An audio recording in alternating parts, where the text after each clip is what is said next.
Good afternoon, everyone. We will begin our third webinar of today, which is digital marketing, in a couple of minutes.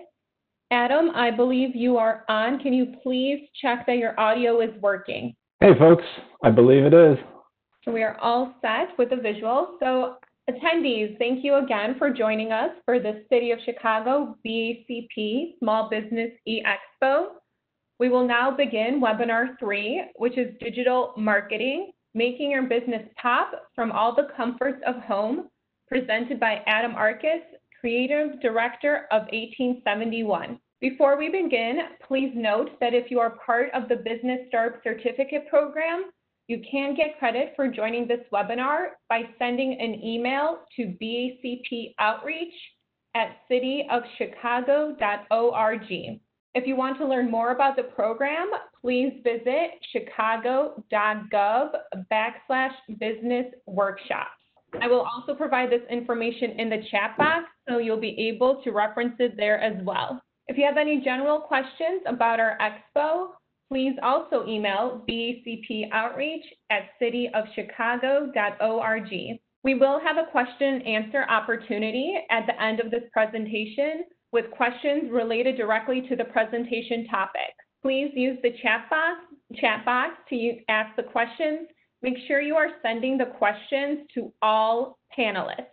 And with that, a little bit of background. Adam has been a previous workshop and webinar presenter for BACP. Also, 1871 has been a partner and venue host for previous expos. We are excited to have him join us today to share his knowledge and insight about marketing.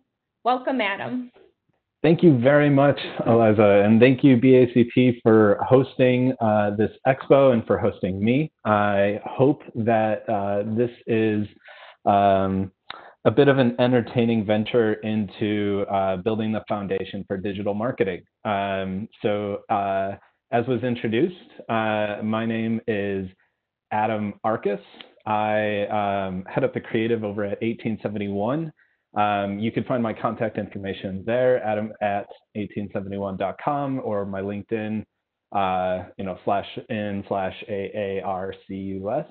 What I want to talk about here for a quick moment is that this is basically a tactile but high-level training, and it runs through a series of experts, boiled down key takeaways that I've picked up over the course of my career, and it provides an avenue to begin implementation on digital platforms.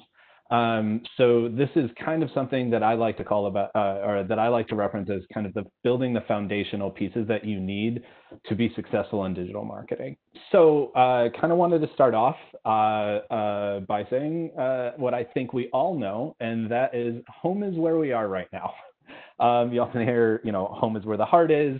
I have no doubt that everybody's heart is at home as well, but currently we're all in a position where remote work is even more prevalent than ever, and that that can often come with its own difficulties. And I'm not sure if my gifts are going to play here, so forgive me if they don't. But if you've seen this still image before, there is a very confident sauntering walk happening behind this gentleman on his video call for the BBC, and basically, one of the main issues is that working from home and doing work while at home, especially in marketing where you need a lot of focus of the creative content in your story and what you're going to put out, and the pressures of trying to figure out the right items and the right cadence and the right systems, it could lead to a very complex environment. So what I'm going to try and do here is provide you the right foundation to not make your job harder in digital marketing than it needs to be. And so what I want to dive into is basically what the purpose is here, and defining our purpose and what it is for us to move forward, and how do we lay the right foundation with the right building blocks and get in the direction that we need to go for digital marketing. So I want to start off with a quick introduction to what I believe and what I have distilled digital marketing into being. And it really comes down to creating meaningful impact resulting in an exchange of information. So I know this is pretty high level, and this also doesn't really talk about online or the fact that something's, an app or a website or any of the other kind of different mediums. And there's a reason for that, because mediums and the channels that we produce for are avenues that we could tell our stories. And the reason that we want to peel back a little bit here to lay this foundation is if you have a rock solid foundation, the avenues and mediums really matter more about where your customers are, finding where they're at, finding out the easiest way to communicate with them and go through that process of trying to tell that story there. So it's not something that's completely applicable. If you're selling on e-commerce, that's very different than trying to do lead generation for an eventual sales cycle that's multiple months long. There's just a lot of differences there. But what I want to talk about a little bit is what makes an interaction impactful? How do you create that interaction? How is it meaningful? And then what I want to do is reframe that in a couple of different ways for you so you kind of have a better understanding of where I'm coming from. So when I talk about the foundation and what we want to do, if we're creating meaningful impact that results in an exchange of information, another way to think about that is you have a goal of developing action-oriented memories that drives the relationship between your brand and your customers. So you want somebody to, A, remember who you are later down the road, and then B, take an action, whether that is signing up for an email list, liking a Facebook post, purchasing something on your e-commerce site, or coming to visit you in person when they're able. You are trying to create that. That's your main goal. That's the level of foundation that you're trying to build. And so to build a memory, they're created through empathy, and empathy is engaged by stories, and stories are built upon narratives. That's this general framework that I try and utilize no matter what I'm doing. If it's going to be very traditional B2B marketing that is very flyer and brochure based, it's still this mentality of taking a step back, taking a beat, trying to figure out the best way to create an action-oriented memory that is going to have some kind of facilitated relationship down the road. So I kind of peel it back. Well, if that's the goal, how do you work backwards and where do you go from there? That leads me to one of my favorite quotes of all time. If you've come to the empathy workshop that I did a while back, I talked about this in pretty big detail. If you went to my last year's BACP webinar on digital marketing, I talk about it there. I talk about it a lot because I feel like it's one of the best ways of viewing the relationship between us as people and stories. And that comes from Hahn, who's a producer and filmmaker. And the quote is what you see in front of you. Storytelling is the currency of our humanity. And one of the reasons that I absolutely love this is because there's a lot more densely packed into this one quote than really meets the eye. Storytelling in and of itself includes story, but also includes the narrative structure that those stories are told upon. Currency is a very interesting very interesting choice of words, where it implies that you are exchanging something and that there's an access point. And then, of course, our humanity, that's a big, broad subject. That is something that is really, really deep. But you could break that down in really, really interesting ways, especially when it comes to digital marketing. And so what I want to do, there's an amazing clip, too, that you could take a look at from video perspective of taking that Don talks a little bit more about his experience. He's somebody who wrote and directed, done a lot of illustrations for Beauty and the Beast and The Lion King, and a lot of these other animated Disney movies. And it really produces this amazing mentality. And it's something that we're going to continue to kind of come back to as we go through this process. So the first part that I want to touch on is that storytelling part and the implication of a structure. So if we think about structure and we think about what that could be, what that is when it comes to stories are the narratives. So narratives are something that that we're going to go into a little bit more detail, but basically it's that structure, it's that bones that stories are based upon. It's the foundation where everything is live. So as we start thinking about that a little bit more, what does that really mean? That means that when you're building a business, when you're building something, there's a tendency to hear these frameworks of, the customer is the king, that the customer is always right. And like those are great. I understand those entirely, and especially why we want to delve into that kind of mentality. I really appreciate this idea that is a little bit different. And what I want to go into here is, if your narrative structure is the hero's journey, what does that mean? The hero's journey, for those in the arts or the film production or anything like that, or you're just interested, that is basically, you have the hero who leaves the known world. They enter the unknown world through some kind of issue. They're working on some kind of solution to resolve that issue, and they solve it, and they enter back into the known world, a different, changed individual. So if you have that framework, which is kind of the base arc of a general hero's journey narrative, and this is applied whether you're talking about the Odyssey or whether you're talking about Black Panther and Captain America and Marvel movies now. The thing to keep in mind, though, the thing that matters the most when you're talking about a hero's journey for your brand and in digital marketing specifically, is you're not the hero. And this is something that, like, when I first started getting into this a lot, it really kind of boggled my mind. I'm like, okay, totally get it. Customer is the king, but like, we really want them to purchase our thing. We want them to be excited by us specifically. So we want to talk about how we're the best, how we are the number one thing that you should partake in, that you should join or buy or talk to. So it's a little bit weird to say, like, we're not the hero. And the idea is that's okay, though. That's not a problem. And the reason it's not a problem is because your hero, or because your customer is the hero. And again, amazing GIF here that you may not be able to see right now because of the just upload of a PowerPoint here, but this is basically the Captain Marvel GIF where clenching fists, standing up, becoming a hero. It's awesome. Totally love it. And that idea, though, shines through in this kind of way, is if you frame it where the narrative that you end up telling is the hero's journey, and the hero in that story is your customer, you're setting yourself up for success. And there's a reason behind that. And again, I want to go back a little bit and talk about what a narrative is. It's the backbone, the structure, and the base that ties stories together. So if you're tying stories together and you have this general mentality, your general structure of your narrative is this hero's journey where customer is the hero, that allows your customer to, or that allows you to position your brand as the catalyst that transforms people into ambassadors and inspires others to adopt those stories as their own.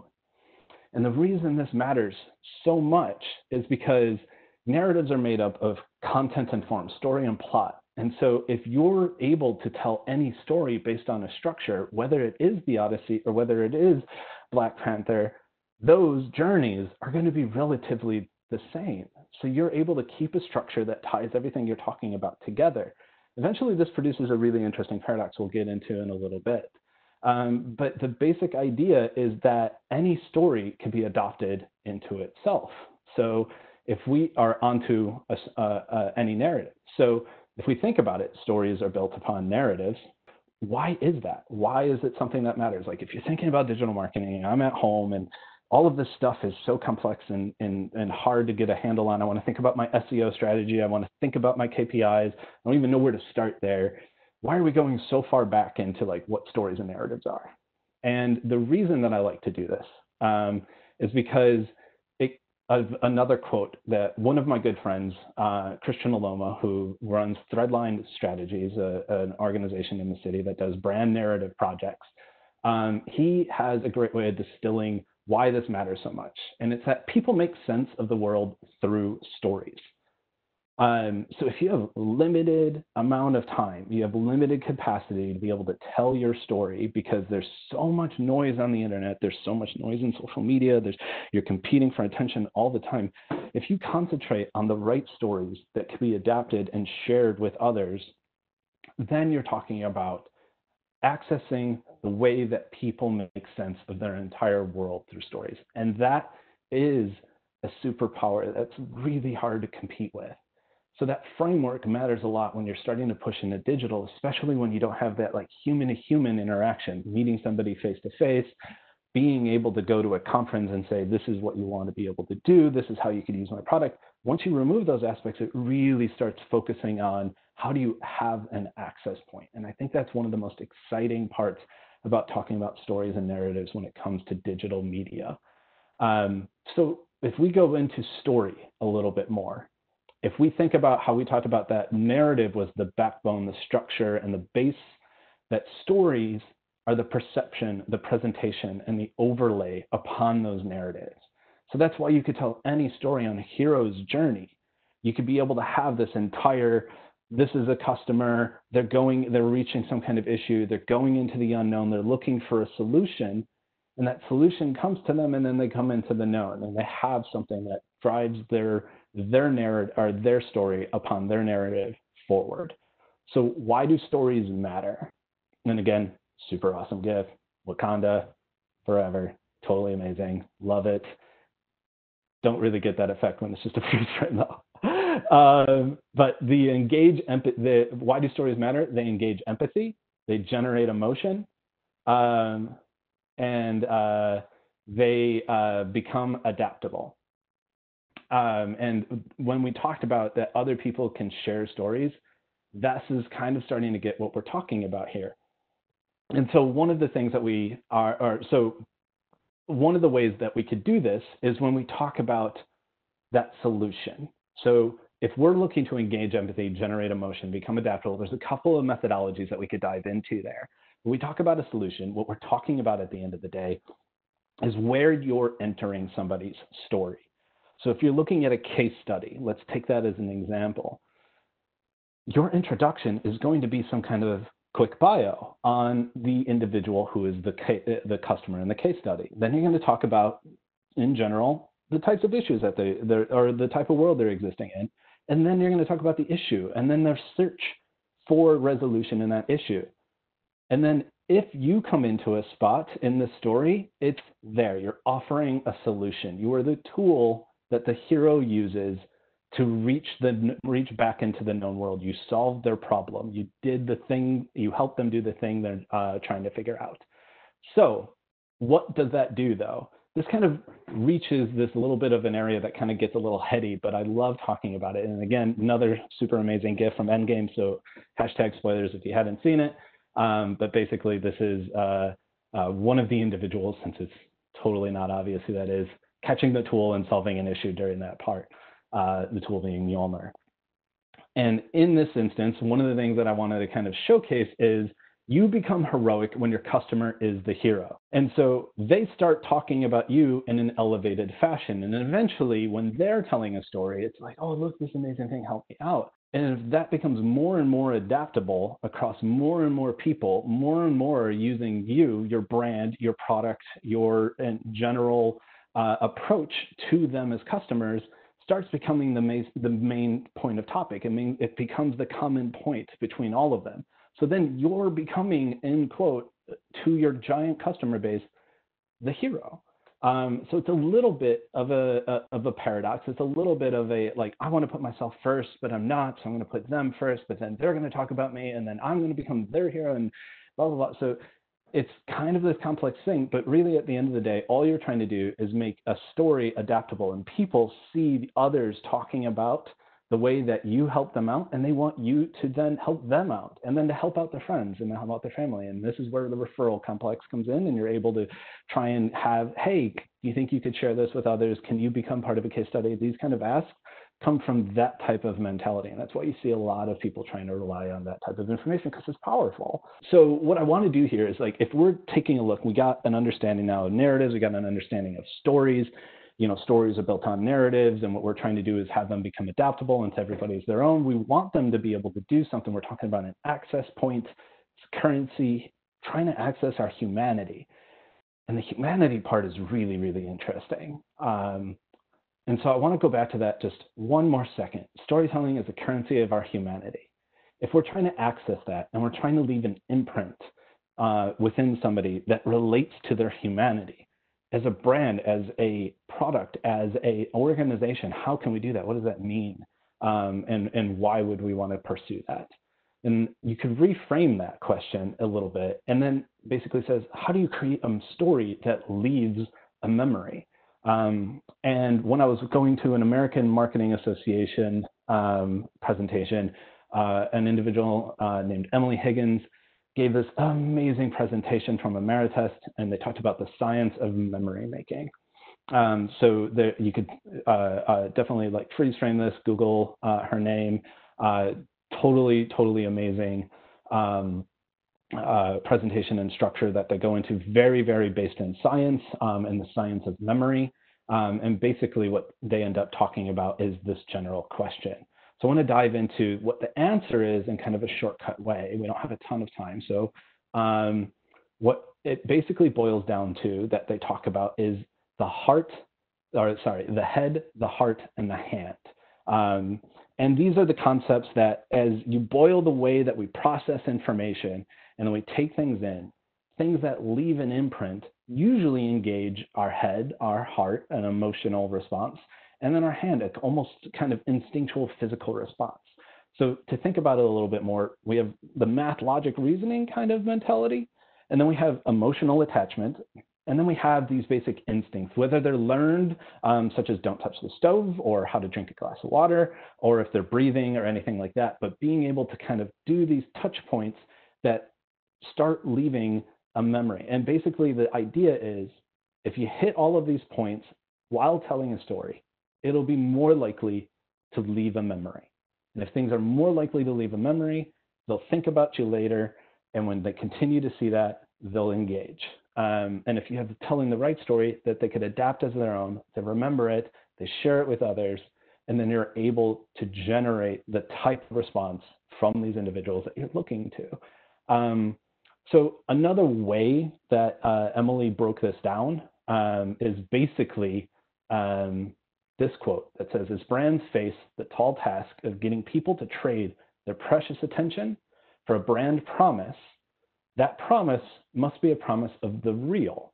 So you want to create something that's real. So you want to engage the aspects of people's memory that make real memories. And it has to be a story that resonates with a meaningful emotional value that allows the rehearsal of the real experience. So basically, you want to, if it's a visual medium, you want them to be able to see different points of concepts, not just one specific talking head, although talking heads are great depending on what they're saying, but you want to be able to hit the head, the heart, and the hand. You want to have something that they could logic. Okay, I totally get it. You want to have something that they have an emotional attachment to. And then you want to have something that kind of drives their base instincts, whether that's something that like concentrates on the action that happens when they purchase, if it's some kind of product that they would use, them utilizing that product. There's a number of ways to approach this, but this general mentality is kind of what you want to keep in mind. And I know a lot of you are probably thinking at this point in time too, okay, how does that translate for my XYZ thing though? Or if I'm creating digital content, what does that mean? I don't have that much time to do this. I have like 6 seconds. So I'm going to take you through a couple of different things, and I have some examples at the end that I could show you some of the ways that this ends up working. And the other thing to keep in mind is you don't have to do it all at once. The brilliant part about digital marketing is you have space to interact. If you hit the right part, create the right engagement right away, and then keep them throughout in some kind of fashion, then you'll be able to hit home on multiple different areas. You could try it all at once if it's super impactful, or you could try and extend it out through, if it's Instagram, multiple stories. Don't fit all of that into one tiny bucket. So one way to kind of summarize, there's 2 ways to summarize this that I really kind of appreciate. So hitting up another person that I consider an expert in this particular field is Simon Sinek. And so a lot of you have probably heard about this by now. This is kind of old news. It's even older than that. These concepts have been around for a pretty long period of time, since the 60s, 70s, when they started doing psychological work on what motivated people to do purchases. And usually that motivation doesn't fall from, oh, I really want that thing. It's the falls from start with why. Simon Sinek here breaks it down into a couple of different areas where he talks about leadership and purchasing. The biggest example that he uses is Apple. When you think about Apple, you think differently. So you're not buying one specific product like a computer. You're buying a phone, a computer, at the time an iPod, anything that you want, because they make you think differently. You attach yourself to this mentality and you absorb it as your own. You absorb the story as your own. And then you want to purchase whatever it is about it because it mimics what you're looking for in your own life. The other way to break down this from a different point of view, from a different concept, is if you're talking about the head, the heart, the hand, you're talking about trying to go through narratives and stories to access our humanity through currency. What are you trying to generate there? And at the end of the day, my point of view is that you're generating empathy. And empathy is our collective and uniquely human ability to recognize, understand, and share thoughts and feelings. And so this is a really particularly interesting area for me. This is something that I believe is crucial when you're talking about brands and narratives. And I think it's really important to question when you hear about hacking or hijacking, people's different ways of consuming things, because I think you run into a lot of issues there later down the road if you're trying to create false narratives or you're trying to generate false positivity. You want to have something that's this real, authentic experience that people are looking for. So you have to know your clients, know your customers, do the research when you're going through, and identify where these areas are. But at the end of the day, what you're trying to do is access empathy. You're trying to have our thoughts and feelings shared amongst a brand, a corporation, an organization, a product, whatever it is. If you're trying to make that connection happens through empathy. So you have to kind of be able to create that through this narrative structure that puts stories and that are adaptable onto other people. So this is the point in the presentation that I kind of go, okay, so we have this baseline, we have this foundation, and I really want to jump ahead and I want to talk about SEO. I want to talk about these things. What I typically try and talk about here is, that's great. You should definitely do those things. They are extremely helpful if you have the time to jump in and figure all of that out. If you don't, though, that's totally reasonable. It's really difficult, especially if you're a sole proprietor, if you're a really small business, to delve into all of these things. You don't necessarily have the research capabilities or time to do a whole slew of SEO or, how do I dive into Google Analytics? You could do a lot of that. And if you want, the best advice that I could give in that area is to seek out additional expertise and follow that expertise. And this is really, really important, because what you want to do is continuously be surrounding yourself by what you view as your own heroes. You should take a look and see, all right, on the day-to-day aspect, who is doing this well in a way that I want to do that? So for me, when I talk about this, I've taken my own advice. I follow my own digital heroes. These people are folks that in one way or another really inspire me to do better. On the top there, I have Kristian, who I talked about from Threadline. Next to him is a woman named Hahn. She runs an organization called Flowspoke that concentrates on design, been super impactful for 1871 and its brand. Andy, who's pictured there next, I'll get into in a little bit more of a fashion in a minute. Andy has an amazing blog. Andy comes from Orbit Media that talks about heavily involved in digital marketing. I've got a link there, but basically if you take a look, I think it's like orbitmedia.com, and then go to their blog, and they have a huge how to start digital marketing. It has like 20 years of experience laid out in this blog about all of the different aspects that you can look at. Next to Andy is Dr. Ayana Johnson, founder, marine biologist, utilizes social media to encourage amazing action for oceans in America, and talks about how that you could do this in really, really phenomenal ways. Gina Danza is a photographer on Instagram that goes through nature and showcases nature in these intensely dynamic fashions that is just phenomenally played on social media. There's Emily Higgins, who I talked about from Ameritest, Don Hahn, and then Peter Ramsey is a director, storyteller, illustrator, directed the original Spider-Man Into the Spider-Verse. But just these amazing ways of taking digital media, taking digital platforms, whether it be movies, whether it be websites, design, or Instagram, social. And these are the people that I follow. I'm like, how are they doing these things? Like, how could I take some aspect of that and turn it into something that I love? One of the things I talk about a little bit is that these textures and these circles and these things that you see on the 1871 brand throughout this whole presentation, a lot of that was actually inspired by Into the Spider-Verse, which is not really like a well-known thing because you wouldn't know it at all. But I followed a lot of what Peter Ramsey was talking about, how he took digital platforms and he took these really amazing retro techniques from comic books and then turn them into these phenomenally displayed digital images. If you pause any moment in that movie, it's basically a wallpaper for your desktop. Like, it's just incredibly crisp and clean and just astounding looking. What we wanted to do is be able to pull out a lot of that ways of how do we pull a retro piece of tech and modernize it for the next 100 years. And that's what we really wanted to take a look at while we were building out the brand. So it's following these areas and these people and these experts.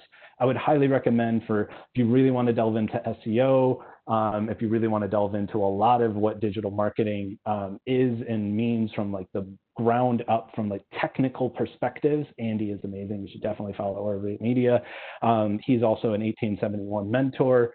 Has done a lot of presentations throughout the city, just phenomenal resources to take a look at. So the next thing, when it comes to seeking expertise, one of the things I want to caution about is also avoiding pitfalls. And so one of the things I use occasionally that I referenced a little bit earlier when you're talking about storytelling is this scene from Elf. Will Ferrell charges into a coffee shop and just announces to the world, "You did it, congratulations, world's best cup of coffee, great job, everybody, it's great to meet you." And the reason that outside of Will Ferrell's amazing performance as a giant elf in this particular area is that it's funny because no one actually listens to that kind of marketing. That kind of world's best, this is the number one, that gives you credence later on down the road. But it's not something you stop on the sidewalk, see, jump into a store and be like, oh my gosh, I can't believe how amazing this is. So it's one of the areas that you should try and avoid. And additionally, some other things that, like when you're talking about trying to create real stories, real experiences, try and avoid generalities, try and avoid some mismatched tones. You see a lot of that right now during this pandemic. During an area of racial injustice, you see a lot of people trying to take advantage of that, tell their story alongside it. And if there's this huge mismatched sense of tone or a sense of exploitation, immediately, especially in digital platforms where you could share that information instantaneously, it really feels false and people will call it out as such. And I think it's one of those important things to have an understanding of. So the next part that I want to get into are some of the digital tools that I think are really, really beneficial that aren't necessarily always at the forefront of thinking about digital marketing when you dive in initially. Some of them will make sense. I think some of them might be a little bit different. One of them, I'm going to go back and reference something that Andy introduced to me and a bunch of folks at a conference once that it was the simplest thing that I had ever seen, and it is immensely impactful. So I want to dive into here these digital tools.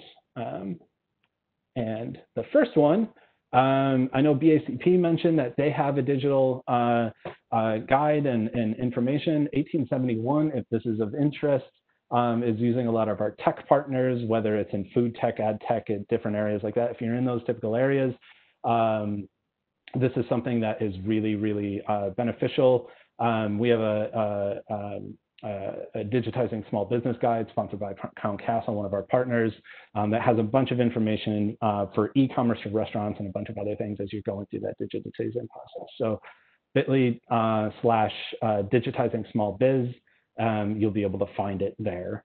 One of the other things is, and this is the one I was referencing, and it blew my mind, I hope it blows yours, and it was Google search. If you're looking and you're saying, how do I come up with an SEO strategy? One of the easiest introductions to this that Andy pointed out is Google search. You start typing your question, it auto-completes what else are people looking at with those keywords for your organization. So for us, we concentrate a lot on startup founders, on growth scale companies, on corporate innovation. If I start looking up startup founders, what are people searching for when they're searching for startup founders? Startup founders agreements, templates, salary. Apparently there's some dating involved, some resumes, equity, interviews, roles, titles. A lot of that is content that we could be producing. We have a lot of people within our organization who have an immense amount of knowledge about how do you split equity for startup founders. We could write about that. We could share that information. When we talk about ourselves on the web, we could go into detail about that type of information. So this provides you a starting point where rather than trying to figure out, just put on your customer hat. You have to type in your own information. What else comes up? That's the type of stuff that you should pay attention to. So this is a really simple, super easy way to dive into like the beginnings of SEO. You could get obviously far more complex than that, but it's a great, great, great starting point. 1871 utilizes Google a lot. So the next couple of things that I'm going to show is we're also the Google for Startups Tech Hub in Chicago in the Midwest. So it's an exciting partnership for us. And one of the areas that works really, really well is Google Fonts. If you're thinking about like, okay, I have a really great idea of this font that I want, but it costs too much money. I don't know what other fonts would go with it. I have this mismatched tone whenever I see our imagery. I know it doesn't look right, but I don't know what to do with it. I'm not a designer and I can't pay for one. I would highly advise, like, as you start going down that process, start setting aside some money for design work, even if it's a couple of things that you could reutilize down the road. Super awesome, but a great start is using Google Fonts. They give you popular pairings with a font that you like. So go through, select either the font you have or something similar. You could honestly Google, if you have a font that's not a Google font, Google font equivalent to XYZ font, Helvetica or something, and it'll show you, someone will mention it. Search that one and look up all the popular pairings, and then you have a different array and what it looks like, and you could test out some text. So it's a great way to be like starting down that digital design work, the digital phase, the design phase of digital work that you're going through if you're trying to get some answers there. And the next one is Google Slides. And the thing that I try and talk about here is everybody builds decks, everybody has to pitch at some point and try and have an understanding of breaking down content into really digestible bits, trying to make it loose fitting and not really too text heavy. One of the other areas to think about from a deck perspective, though, is just if there's themes and there's experts who have built to these things, use them as a framework for how to produce additional content. You can even export decks from Google Slides as images. And so if you have to get some kind of design work across, there's a whole bunch of themes. What we did for the Chicago Proactive Response to COVID-19, which is this tech hub initiative between 1871, Matter, and M-Hub, is we went and took these themes, took the simple light theme, threw in our font, threw in our color that we knew that we had, and I'll get to color in 1 second, and then use that as the base foundation. And if we needed to turn something out quickly, and since we were a conglomeration of like 3 different organizations and no one set of somebody's marketing team was the team that like owned everything and had the time to build this all out, we use this as a way to like create these different graphics that we put on our blog or put on our social media. We used a couple of other ways, but this is a really rapid way to be able to congregate different access points and then use existing themes and existing design templates to get a graphic out. It's super simple, something you throw on Twitter, and then you're done. So it's a really exciting way to kind of go about that process. One other area that I talk about is use Instagram Stories. Instagram Stories has a whole bunch of different fonts that you have available, different colors, different GIFs and animations. Take a photo, throw a filter on it.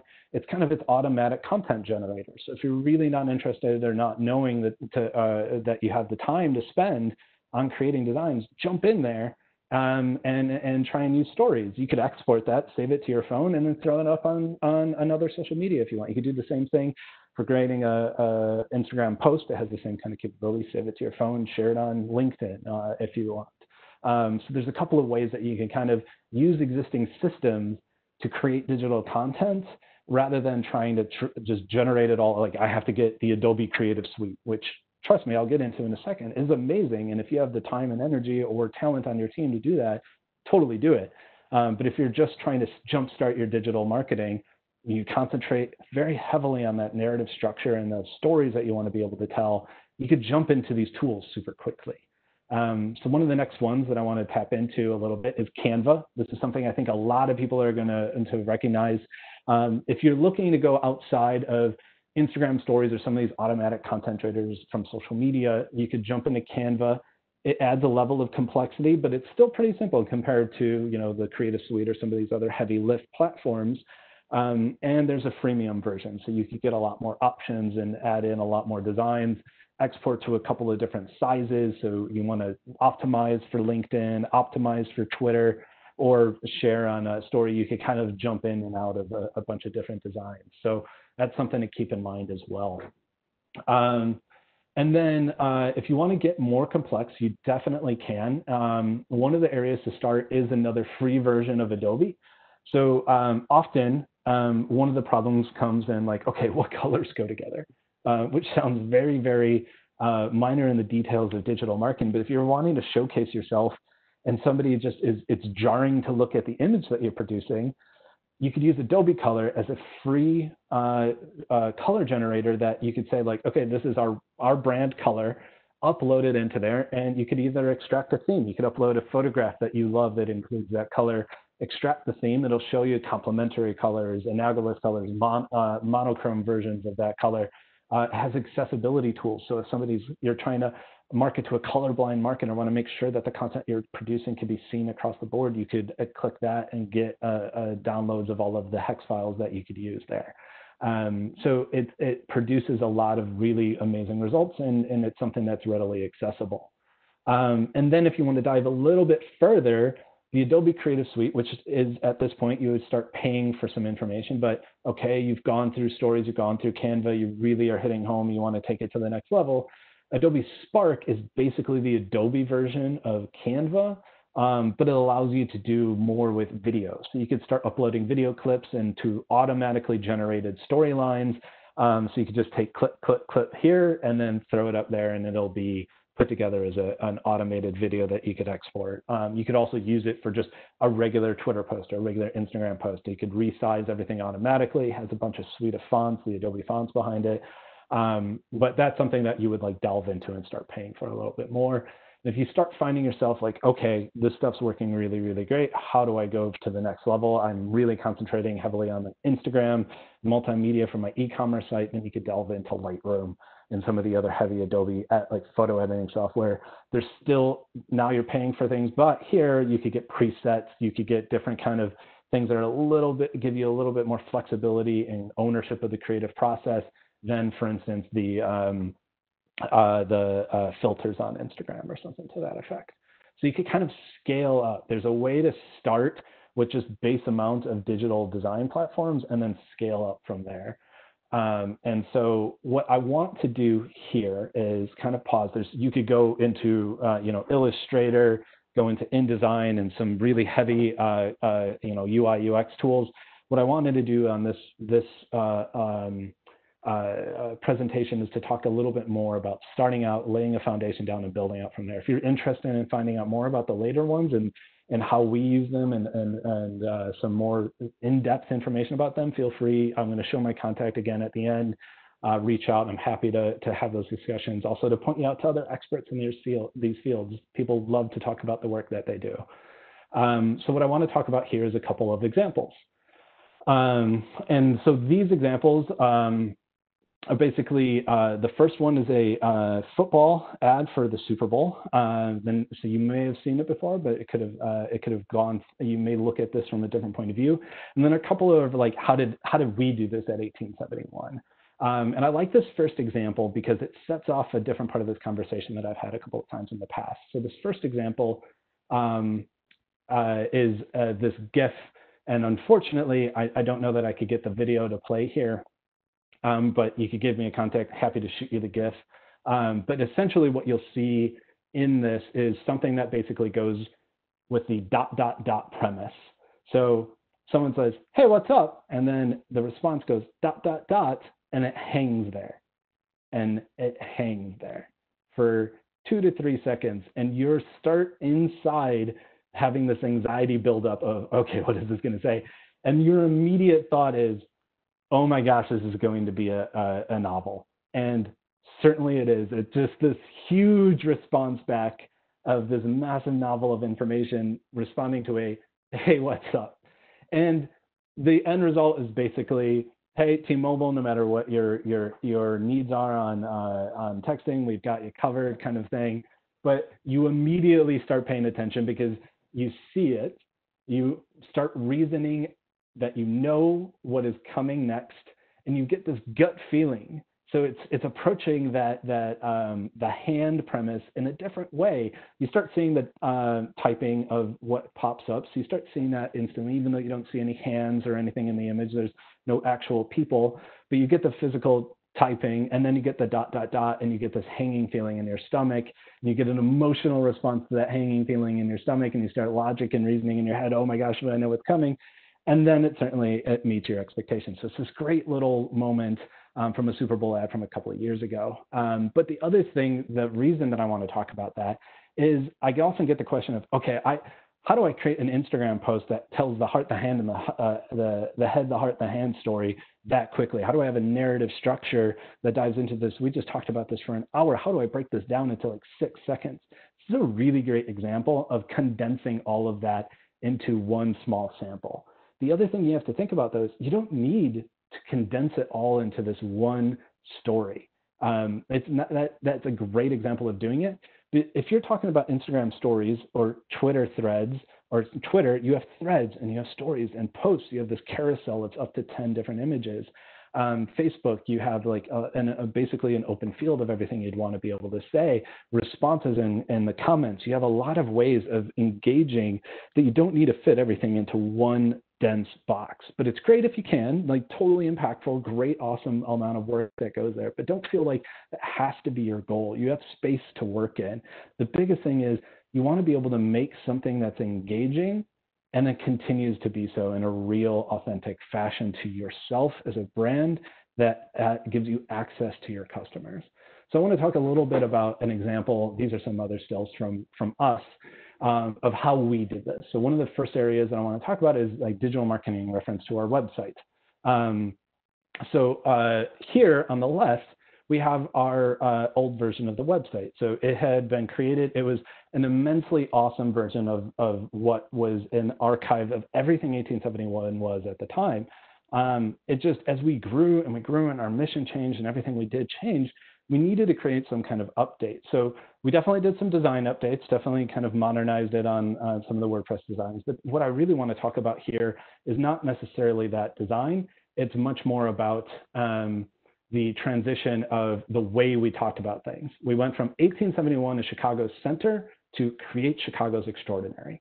And that little tidbit there, that's really, really what I want to get into. That small change in wording and trying to focus on action and creation that is focused on the customer is a direct translation as to what we're talking about.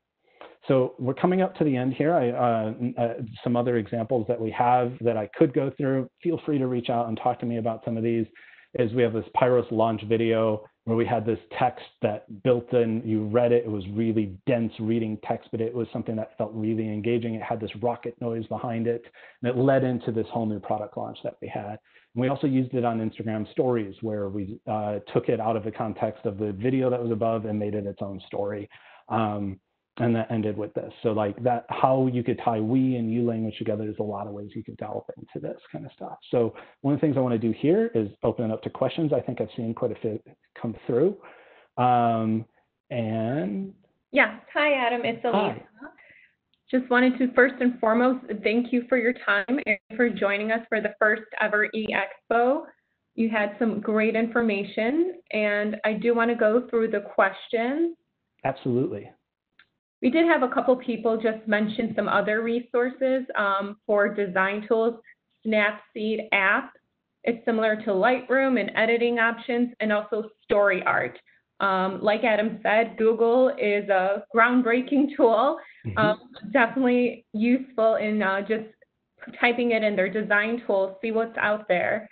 Yep, absolutely. Snapseed's fantastic, really great art, multimedia editing app. I haven't used Story Art, so I'd love to take a look at that. That's awesome. Can you please mention the URL for the 1871 guide? I believe. Yep, absolutely. I'll throw it back up on screen as well. It's bit.ly/ there it is, digitizing small biz, BIZ. Someone asked, what is an example of mismatched tone as well as a sense of exploitation? Absolutely. I think an example that is the quintessential marketing example that pops up all the time. Is I believe it's, I'm going to mess this up for those who are into reality television. I apologize, but the either Kendall or Kylie Jenner Pepsi ad that took advantage of a number of the racial injustices that were happening in America and the protests that were occurring, and used it to put to give a Pepsi to a police officer in a commercial, and it just was seen across all fronts as just missing the mark for every audience out there. It trivialized a lot of the issues that were being brought up. It made it seem that it was just like this one product could fix the world. It put themselves at the center. It's a great example of something that just didn't land it for anybody. So that's definitely probably a top of mind example. That's actually a very good example. Yeah, and one of the other things that are happening right now is you'll see during the empathy conversation that I had about 2 months ago, one of the things I talked about quite a bit was during COVID, at the beginning of the pandemic, kind of you saw a lot of, hey, discounts for, you know, these kind of things, which, like, discounts are great, but if the discount is simply framed in a way for you to make more money, not for an advantage for people who may have lost their job recently or may be doing things that are difficult, there's a way to kind of balance the messaging of saying, like, look, we're trying to help you out. We understand these are tough times, or please give us your money. And a lot of that came from the donations from large celebrities saying, please donate money to these things. And the response in general is, you're a large celebrity. You have a lot of money. I'm somebody who may have just lost my job. I don't know that that's necessarily the best tone to approach. So 2 examples there. Yeah, perfect. Thank you. Someone asked, as a startup, what resources are available for quote unquote branding your business, simple starts? And I'm just going to add a little bit to elaborate on that, especially you talking about 1871, doing the transition to more consumer-based and action item. How does a business go about figuring out their brand, their colors, their schemes, similar to what 1871 did? Yeah, definitely. I mean, I'm not going to lie. We spent a good amount of time researching. We did brand narrative interviews, actually, with Kristian Aloma, who I mentioned on my hero slide, is a designer who worked with us quite a bit. So when you're talking about some of that, it's scalable. So a lot of the resources we did was we went to some experts and we tried to use the framework that they did. What I would, when you're talking about creating your own though, and trying to start from scratch, the biggest advice that I would give is trying to keep it as simple as possible. You know, if a lot of color, you could look into, like, research color theory and stuff like that. There's one of a great resource when you're talking about emotions and empathy is Plutchik's Wheel of Emotions. If you want a simpler version of what that is, the movie Up, or sorry, not the movie Up, Inside Out. Up is also a really emotional, awesome movie by Pixar, but the movie Inside Out, where the actual emotions are the characters in the movie, they play a lot with, like, that wheel of emotions. I would concentrate very heavily on, you know, what emotion are your customers likely feeling now, and what do you want them to be feeling? Like, how are you bringing them into that resolution? And then from free, like, examples of how to do that, I concentrate very heavily on Google and Adobe. So Adobe Color, find a color that you like, throw it up there, find the analogous colors, or find complementary colors.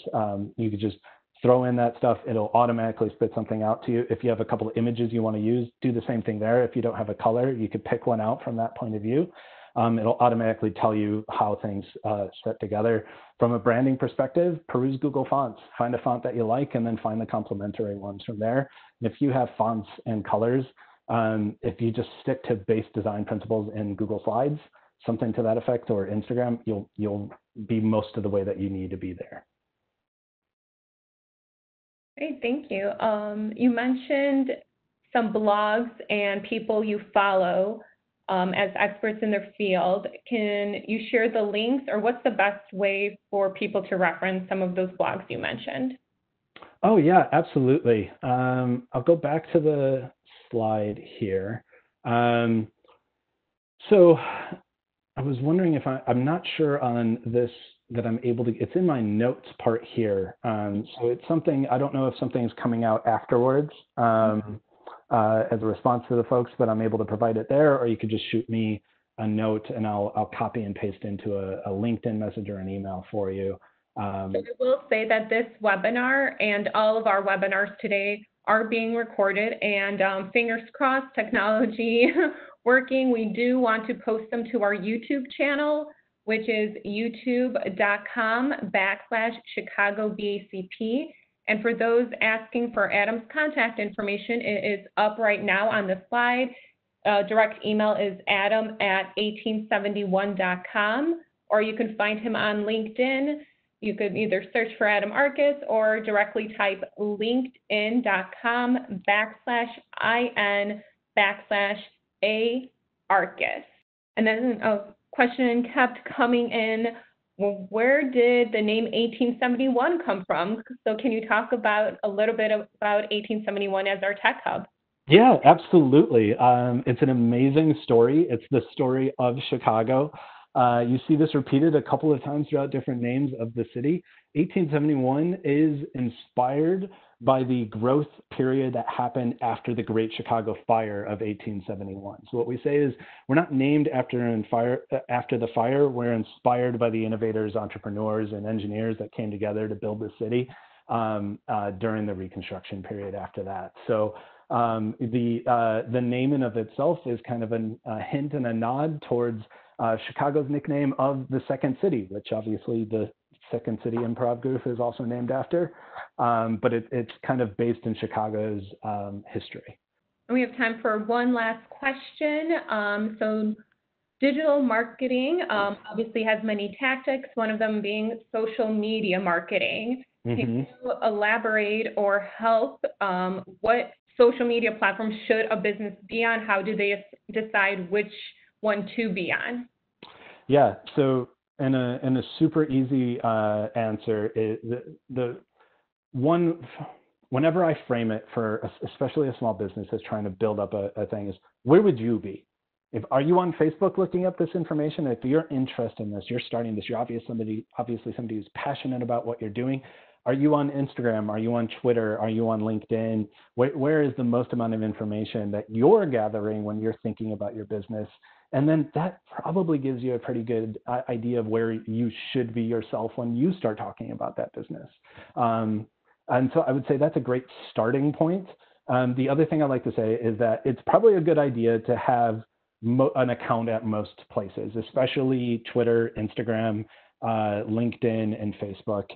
Even if you don't update too frequently, at least try to have like a fully built out profile, have an image, have an about page. And the reason for that is a lot of that is seen in the modern day as kind of like the new version of the website. You know, when the website was coming up in the front, if you didn't have a website eventually, were you a real business? Like, were you doing the thing? It's kind of becoming that same thing on social media. You don't necessarily need to be active, but they need to be able to find you, go, oh, yeah, it seems this is legit. I want to be able to jump in and partake. After that, it's a lot of listening to your customers. Where are you hearing people talk about? If somebody's coming into your store or you're having a conversation with them, feel free to ask, like, how'd you hear about us? If we were to go on Instagram, would that be something you're interested in? Try and do that, and then focus. Don't try and go onto every platform and build out an entire strategy for everything. If you resonate more on Instagram, build out those profiles elsewhere so you have them, and then concentrate on producing content for Instagram. You're not going to have a huge team of tons of people to do a lot of time, and it's time consuming. So that's usually my advice. And it's very good advice. So thank you so much once again, Adam, for presenting to us for our first ever E-Expo. You've been a previous, presenter for us in our in-person workshops and now our webinars. So thank you so much. It's always good information. And once again, we are hopeful that this webinar will be posted to our YouTube page, so you could go back and reference all the tools and resources Adam mentioned. Thank you again, Adam. Perfect. Thank you all. I appreciate your time.